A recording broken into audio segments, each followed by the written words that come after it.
어제에 이어서 사사기 10장 말씀으로 3절부터 5절까지 제가 읽은 말씀을 나누고 있습니다. 그 위에 길르앗 사람 야일이 일어나서 20년 동안 이스라엘의 사사가 되니라. 그에게 아들 30명이 있어 어린 나귀 30을 탔고 성읍 30을 가졌는데 그 성읍들은 길르앗 땅에 있고 오늘까지 하본 야일이라 부르더라. 야일이 죽음의 가문에 장사되었더라.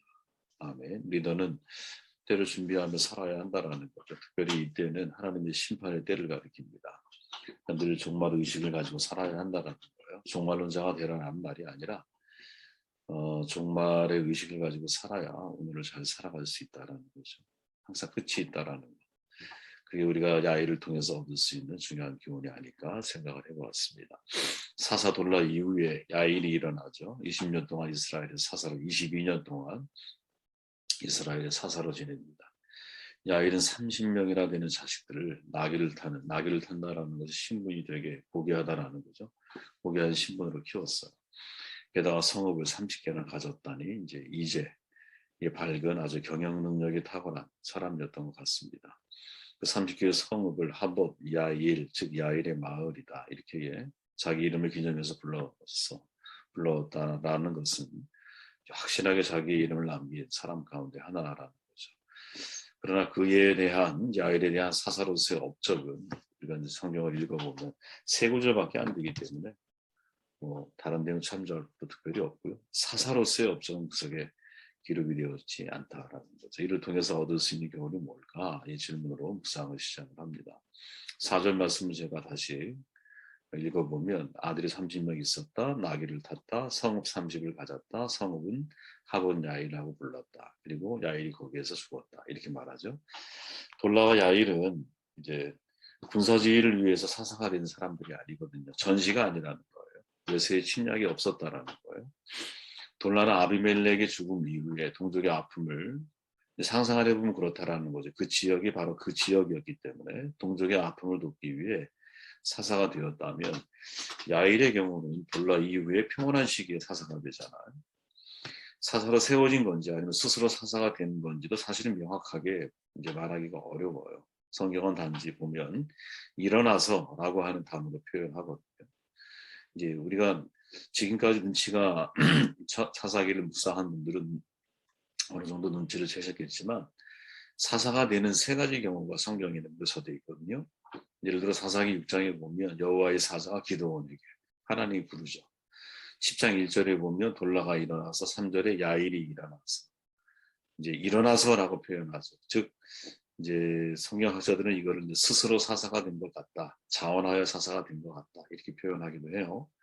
또 11장에 가보면 입다의 경우에 당신은 와서 우리의 장관이 되라 이렇게 말하죠. 다시 말하면 길르앗 장로들에 의해서 사사로 세움을 입어요. 그러니까 어떤 이는 하나님의 직접적인 부르심을 통해서 사사가 된 사람도 있고 어떤 이는 이유는 어디에 있는지 모르지만 자발적인 결정으로 사사가 된 사람도 있고 또 어떤 이는 주변 사람들의 요청이나 요구에 의해서 사사가 되기도 한다라는 거죠. 돌라의 경우 스스로 일어나서 고향을 떠나 에브라임 산지 3일에서 상처받은 영혼들을 구원하는 사역을 감당하잖아요. 야일의 경우에는 스스로 일어나서 길르앗 자기 고향이거든요. 거기에서 사사로 살아가는 것 같아요. 그리고 그 사사로 산 일은 위에 설명한 대로 30명의 자녀에게 또 30개의 성읍을 아마 주었겠죠. 그리고 마을 공동체를 만드는 일이었어요. 이스라엘을 구원하는 일은 기록에 없다라는 거죠. 야일은 분명히 경제적인 능력이 있는 사람인 것 같아요. 자식이 30명인데 고귀한 신분으로 잘 키웠으니 훌륭한 부모입니다. 또한 이제에 아주 바른 사람인 거죠. 왜? 성읍을 30개나 두었으니 집이 아니라 성읍이 30개라는 거예요. 우리로 얘기하면 지금 시대로 이야기하면 정말 재벌이죠, 재벌. 동산, 부동산을 다 가지고 있는 사람입니다. 아주 유능한 인물임에 틀림이 없습니다. 자발적인 결정으로 사사라는 직분을 감당하는 일이야 100번 정말 칭찬할 만하죠. 중요한 것은 사사가 되었다면 사사로서의 역할을 하고 직분을 감당하는 흔적을 남겨야 하는 게 이게 맞는 거 아닌가? 예를 들어 두 번 하는 재판하고 하나님의 말씀을 전하는 일을 행하잖아요. 기드온에게 다 나쁜 게 있는 건 아니잖아요. 여러분 기드온이 미디안 군대를 물리치잖아요. 그죠? 구원하는 일이 그 속에 있잖아요. 돌라 타향에서 선교 활동을 하다가 선교사로 죽잖아요. 그죠? 자기 직분에 맞는 역할과 책임을 사실은 성경에 있는 사람들은 감당하고 있었다라는 거죠. 그러니까 교회 리더는 사실은 이제 스스로 질문을 해야 하는 거라는 거죠. 지금 내가 사명의 자리, 사명자라고 말하는 것들이 과연 주님을 위한 것인지 나를 위한 건지, 공동체를 위한 것인지 아니면 개인을 위한 것인지, 주님의 필요에 의한 사역자로 내가 살아가고 있는지 아니면 나의 필요를 채우기 위한 사역자로 살아가고 있는지, 사명인으로 살아가는지 아니면 생활인으로 내가 살아가는지, 내 가족의 생계를 위한 선택인지 아니면 아무 수익이 별로 없어도 내가 가야 할 길이기 때문에 소명의 길로 내가 그 길을 선택한 것인지, 어제 말한 것처럼 아론처럼 회중이 원한다면 금송아지를 하나님이라고 말하고 있는 사람인지 아니면 모세처럼 회중이 원하는 금송아지를 다 가루로 만들어서 그거를 마시게 하고 사람들을 가나안으로 인도하는 사람인지, 돌라처럼 지금 자신이 서 있는 3일 땅에 되게 이름도 빛도 없는 초라한 선교지이지만 뼈를 묻을 결심으로 그 자리를 내가 가꾸고 있는지, 아니면 야일처럼 사사가 되기를 결정을 했지만 자식을 부유하게 만드는 일 외에는 사사로서의 또 다른 역할이 기록되지 않은, 참 이 질문을 우리에게 아주 심각하게 던져주고 있다고 저는 생각을 해요. 알다시피 여러분 대부분 사람들이 많이 모이면 자랑거리가 되고, 내가 하는 일에 사람이 많잖아? 그럼 자랑거리가 돼요. 사람이 없잖아? 그럼 자랑할 거리가 없잖아. 교회가 건축을 하고 규모를 크게 갖추면은요, 목사들이 자랑거리가 돼요. 그리고 서열이 사이즈로다가 결정이 돼요. 목회자 모임에 가끔 가보면 마음 아플 때가 있어요. 그죠? 목회자 자녀들이 보는 거 잘 되면은 자랑거리가 되죠. 애써 잘못되라 라는 이 말이 아니에요. 우리가 사역자들이 사역의 본질을 내 가슴속에 늘 새기고 살아가지 않는 한 사역이라고 하는 것이 어느 순간 나도 모르는 사이에 사업으로 전환될 수 있다라는 거거든요. 너무나 많이 우리는 이런 걸 봐왔죠. 생명을 살리는 것보다 내 생존을 유지해 가기 위해서 인생을 살아가는 거예요. 생명력이 아니라 생존력으로 살아가는 거죠. 무엇이 하나님 앞에 성공인지 관심이 없는 사람들, 또 무엇이 정말 하나님께서 인정하는 사역인지 아무런 관심이 없는, 강단에서 내가 하는 게 정말 하나님의 마음을 대변하는 설교인지 아니면 사람들을 충동하거나 선동해서 나를 따르게 만드는 설교인지, 내가 사랑하는 건지 아니면 자랑하고 있는 건지, 신본주의인지 인본주의인지, 내가 사역인지 아니면 사업을 하고 있는지 이 분별도 못하고 그냥 반응하면 정말 마지막에 우리가 우리 자신의 삶을 돌아보았을 때 얼마나 후회하는 삶을 살아가게 되겠는가. 만약에 이렇게 만들어진 사역이 아니라 사업이고 신본주의 아닌 인본주의고 하나님의 인정함이 아니라 사람들의 주목을 끌기 위해서 숫자를 채우기 위해서 내가 만약에 사역을 해야 한다면 어떤 일이든 간에 목회자는 그리스도인이든 아니면 뭐 선교사든 이런 식으로 우리가 만약에 살아가야 한다면 신학교에서 배워야 하는 것은 신학이 아니라 경영학을 배워야 되는 거죠. 그러니까 우리는 사실은 제가 야일을 나쁘게 보려고 그러는 게 아니라 이스라엘의 사사가 됐어요. 그래서 사사가 되었는데 그의 삶의 사사로서의 업적이나 기록은 남아있지 않다는 거죠. 야일은 사역이 아니라 사업을 하는 사람이었던 거예요. 사업을 하는 사람. 주신 능력을 가지고 자신의 귀한 자식으로 키우는 게 왜 나쁜 거겠어요, 여러분? 전 나쁘다고 말하는 게 아니에요. 능력 있으면 해야죠. 마을 30개를 야일의 마을이라고 만드는 게 왜 나쁜 거겠어요? 전 나쁜 게 사실 아니라고 봐요. 근데 이게 나쁜 게 아닌 게 되려면 어떻게 해야 되느냐? 그게 이제 그 다음 내용인 거예요. 내가 이름만 사사로 살아갈 거냐 아니면 나의 행동도 사사로 살아갈 것이냐. 3절 말씀을 읽어보면 이스라엘의 사사가 되었다라고 그러잖아요. 그죠? 돌라는 여러분, 이스라엘을 구원하였다라고 끝나. 야일은 이스라엘의 사사가 된 거야. 사사로서의 사명을 감당한 게 아니라 그냥 사사가 된 거야. 일어나서 스스로 아마 마음에 큰 결정을 하고 그 일을 내가 해야겠다라고 생각하고 사사가 되었겠죠. 그죠? 야일의 문제에서 계속 반복적으로 이야기하는 것 같지만 그래서 중요하니까 그죠? 사사로서 한 일에 대한 기록이 전혀 없다라는 거. 이거 참 중요한 문제라고 그래요. 제가 전에 그랬잖아요. 누구나 리더가 될 수 있어요, 여러분.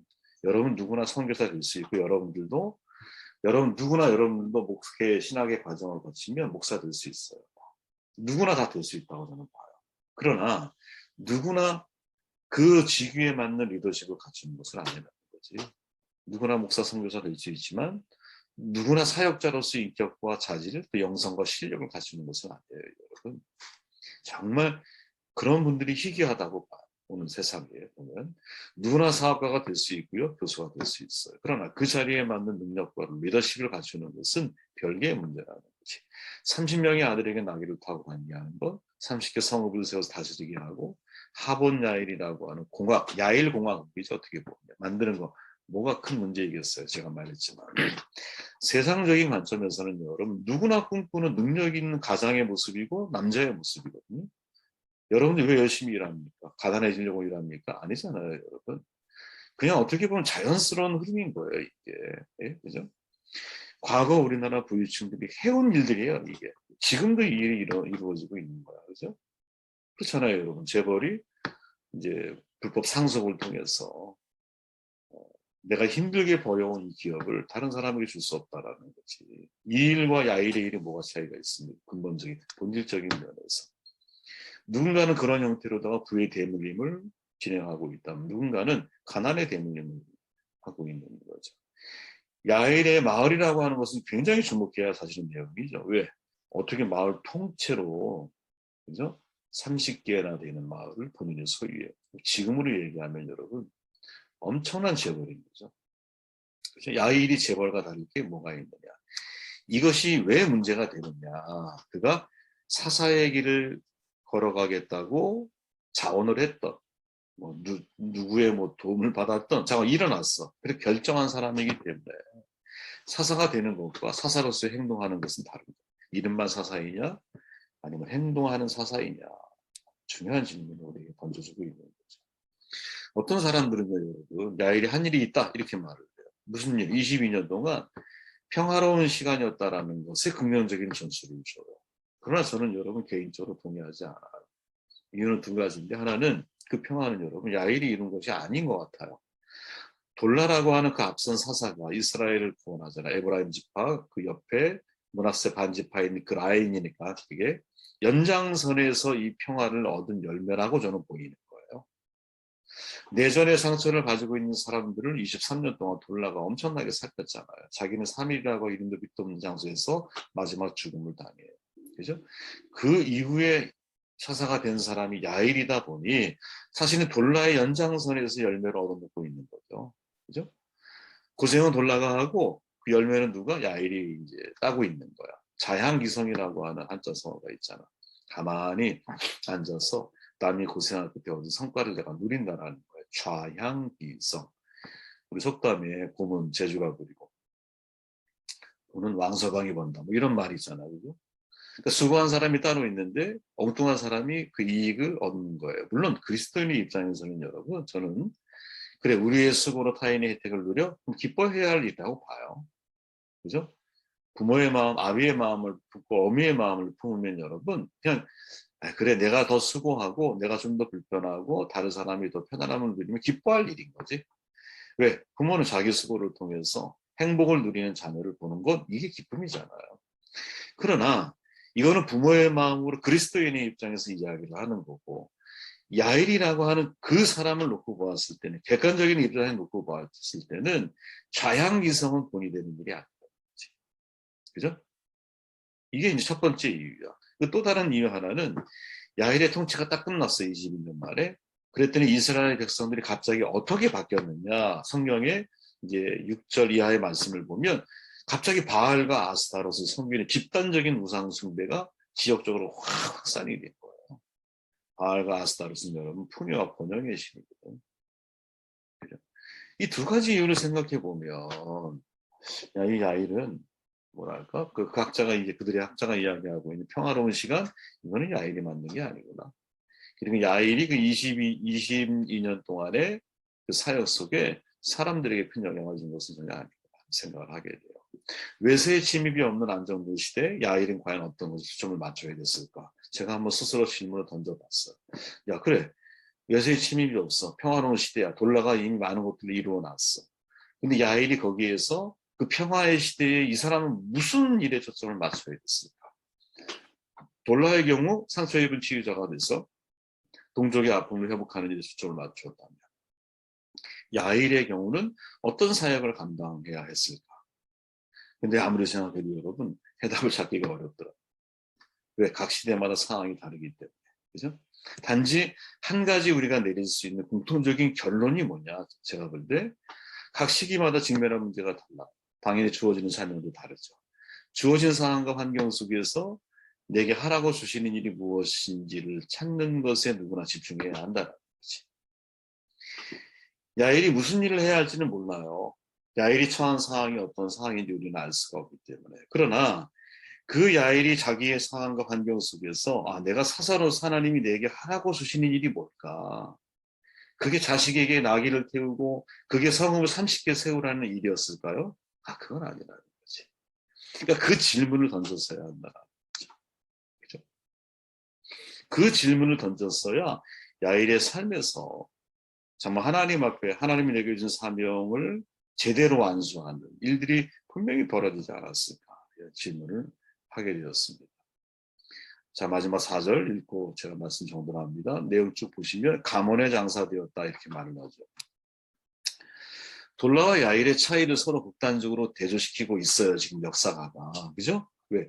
돌라라고 하는 사람은 어려운 가운데서도 23년 동안 타지에 가서 선교적인 삶을 살다가 죽어요. 야일은 자기 지역에서 평화의 시대를 누리면서 자식과 성읍을 얻고 하본 야일이라고 명칭하고 그러다가 그냥 사사가 돼요. 사사로서 있다가 그냥 죽어. 아주 능력 있고 편안한 삶을 살다가 죽어.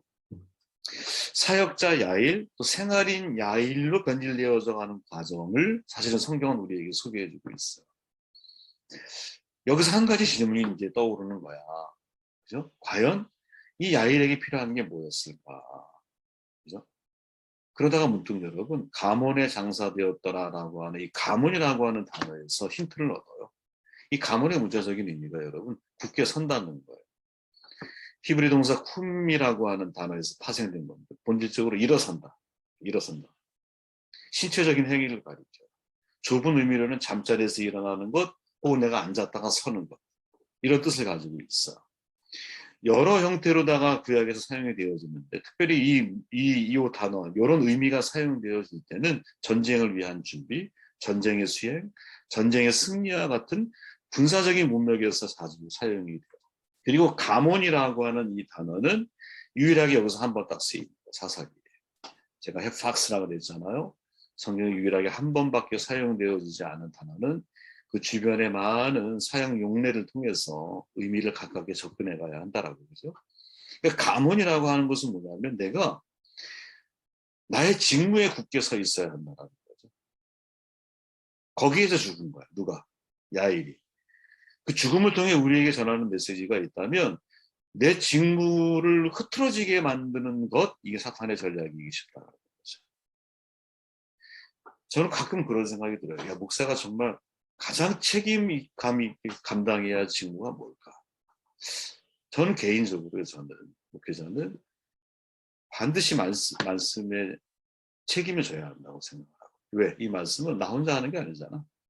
듣는 사람들이 있잖아요. 그죠? 단 한 분이 듣는다 할지라도 그 말씀 하나가 하나님 안에서 진리에 대한 해답을 찾는 경우라면 이건 얼마나 값지고 보람 있는 일이겠어요. 그죠? 그게 가장 중요한 1순위라는 거죠. 잘못된 물을 계속 주면 나무는 뿌리가 썩게 마련이니까 그러니까 좋은 물과 좋은 양분을 줘야 그래도 결국 뿌리가 튼튼해져서 결국 때가 되면 열매와 결실을 맺게 되는 거거든요. 그러니까 목회자가 다른 거로 바쁘면 안 된다고 봐요. 저는 일단. 아무리 다른 거로 바빠도 아무리 실천신학이 중요하다 할지라도 하나님과 나 사이에서 특히 말씀에 대한 해석 능력을 가지고 성도들을 섬겨야 할 책임이 목회자에게 많이 있다면 그것만큼 중요한 것이 없다라는 거죠. 룰을 정해야 돼요. 스스로. 아무도 나에게 룰을 만들어주지 않거든요. 하지만 내 스스로 인생을 살아가는 룰과 패턴을 가져야 돼요. 근데 그중에 첫 번째 룰이 뭐냐? 내가 하나님 말씀에 대해서 진짜 깨어 있어야 된다는 거죠. 진리가 들려야 된다는 거지. 소리가 전달이 안 되는 말씀을 고민하면 안 된다. 전달이 되게 만들어줘야 한다는 거죠. 이게 1순위 아니겠어요? 그죠? 사사로서의 1순위가 뭘까? 야, 이런 질문을 해야 한다는 거죠. 근데 이거를 질문하려면 야일에게 그가 반드시 항상 기억하고 있어야 할 게 뭐냐? 감언. 그가 하나님 앞에 서게 될 것을 생각을 해야 한다. 그죠? 야일이. 그죠? 서는 거야. 굳게 서는 거야. 근데 이 서는 게 자기의 직무 앞에 굳게 서는 것도 뜻하기도 하지만 마지막 순간에 우리가 하나님 앞에 서게 될 것. 스탠딩 폼. 내가 서 있는 그 자리가 마지막엔 하나님 앞이 될 거라는 사실을 이 아이는 기억해야만 했다라는 거죠. 그죠? 대부분 여러분 우리들은요, 이제 마지막을 인식하지 못하고 살아가요. 실제로. 어리석기 때문이 아니라 하나님이 그렇게 만들었기 때문이에요. 매 순간 죽는다고 생각하고 살아가면 여러분 우리가 어떻게 살아가겠어요? 그죠? 그건 어렵지. 그러나 지혜로운 사람은 그때가 정확하게 언제인지는 모르지만 항상 마지막이 있다라는 것을 인식하며 살아가야 한다는 거죠. 그리고 그 인식에서부터 내 오늘의 삶이 정돈이 되는 거야. 박목월 시인의 아내가 이익순 장로님이시잖아요. 어느 날 목에 혹이 생겼어. 심각한 병에 걸려요. 의사가 포기했어. 그러다가 죽음을 체험을 해요. 죽음 속에서 무슨 체험이라 그러자 임사 체험인가요? 고가를 쓴 중들이 우르르 나타나서 나를 자기를 끌고 가려고 한 거야. 막 소리쳤어요. 나는 예수 믿는 장로다. 나 예수를 믿는다. 그러니까 갑자기 그 스님 중들이 혼비백산하고 다 도망가시더라는 거야. 그리고 그때 예수님이라고 하는, 뭐 예수님을 봤는지는 모르겠지만 그렇게 느낀 거죠. 예수님이라고 하는 분이 너 성경대로 믿어라. 말씀하시는 거예요. 성경대로 믿어라. 나를 성경대로 믿어라. 이 소리를 듣고 다시 깨어난 거예요. 이 장로님이요. 그리고 나서 그의 삶이 완전히 바뀌었다는 거죠. 그의 삶이. 우리도 필요하다라는 거. 야, 내가 마지막 하나님 앞에 서게 될 때를 기억하며 살아갈 수 있겠네.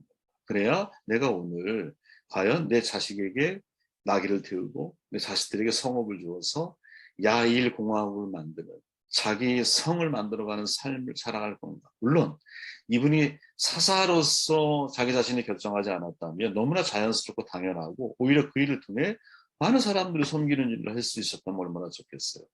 근데 그는 야일은 사사가 되기로 결정한 사람이라는 거지. 그러면 삶이 달라져야 한다는 거죠. 이 말씀을 여러분 하루 묵상하는 소중한 하루가 되시길 바랍니다.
음.